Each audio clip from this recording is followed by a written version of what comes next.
ISR9 news కి స్వాగతం. కేంద్రం సహకారంతో పోలవరం త్వరలో పూర్తవుతుంది. సెల్ఫ్ ఫైనాన్స్ ప్రాజెక్టు అమరావతి రాజధాని పనులు మొదలయ్యాయి. ప్రగతి పనుల్లో ప్రజలు భాగస్వాములు కావాలి. సీఎం చంద్రబాబు. పోలవరాన్ని గాడిన పెట్టాం. ఈరోజు పోలవరం మొన్నటి వరకు ఏమవుతుందో అని అగమ్య గోచరంలో ఉన్న పోలవరం ప్రాజెక్టు కేంద్ర సహకారంతో ఈరోజు 12,150 కోట్ల రూపాయలు శాంక్షన్ అయింది. ఫేజ్ 1కి ఇబ్బంది లేదు. దీన్ని 2027కు పూర్తి చేస్తాం. అమరావతికి టెండర్లు పిలిచాం. ఇది సెల్ఫ్ ఫైనాన్సింగ్ ప్రాజెక్ట్. ఈ మోడల్ ప్రపంచానికి ఆదర్శం. 35 వేల ఎకరాలు, 29,000 మంది రైతులు, ఒక్కరు కూడా కోర్టుకు పోకుండా స్వచ్ఛందంగా ముందుకొచ్చి ల్యాండ్ పూలింగ్లు ఇచ్చారు. ఆ ల్యాండ్ మానిటైజేషన్ ద్వారా వచ్చే డబ్బులతో అమరావతి ప్రాజెక్టు కట్టాలనేది సంకల్పం. అదే చేస్తున్నాం.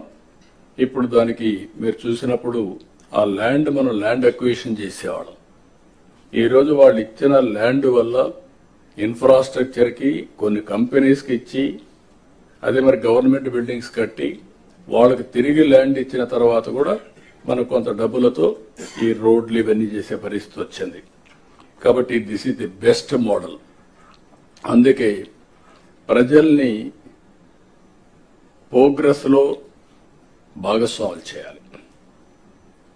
మీరు కూడా ఎక్కడికక్కడ ఇలాంటి ప్రాజెక్ట్స్ వచ్చినప్పుడు, ఇప్పుడు ఉదాహరణకు ఒక స్టీల్ ప్లాంట్ వస్తుంది. Can we go steel plant విశాఖపట్నంలో, అనకాపల్లి వస్తే అక్కడ ఇలాంటి model people should become partners in progress.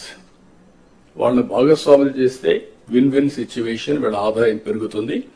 అక్కడే ల్యాండ్ పోలింగ్ చేస్తాం, కొంత ల్యాండ్ ఇస్తాం, టౌన్షిప్ కడతాం, కమర్షియల్ అవుతుంది. అదే మరి రామాయంపట్నం ఉంది, కొత్త సిటీ వస్తుంది. అనకాపల్లి దగ్గర, నక్కపల్లి దగ్గర ఏదైతే రేపు రాబోయే ఈ ప్రాజెక్టు వల్ల, స్టీల్ ప్లాంట్ వల్ల అక్కడ కూడా ఒక టౌన్షిప్ వస్తుంది, ఇక్కడ ఒక టౌన్షిప్ వస్తుంది. అలాంటి న్యూ ఏరియాస్ అంతా కూడా ఒక న్యూ మోడల్స్ లో మీరు కూడా ఆలోచించాల్సిన అవసరం ఉంది. అదే సమయంలో ఇంకొక పక్కన మీరు చూస్తే అమరావతి రైల్వే లైన్ వచ్చింది, విశాఖపట్నం రైల్వే జోన్ వచ్చింది. విశాఖపట్నం స్టీల్ ప్లాంట్ కి 11,440 కోట్ల రూపాయలు రెవెన్యూ ప్యాకేజ్ ఇచ్చి దీన్ని కూడా సెట్ చేసే పరిస్థితికి వచ్చాం. ఆంధ్రుల సెంటిమెంట్ ఇది. అలాంటి దాన్ని కూడా క్లియర్ చేశాం. నేషనల్ హైవేస్ కి 55,000 కోట్ల రూపాయలు పనులు జరుగుతున్నాయి.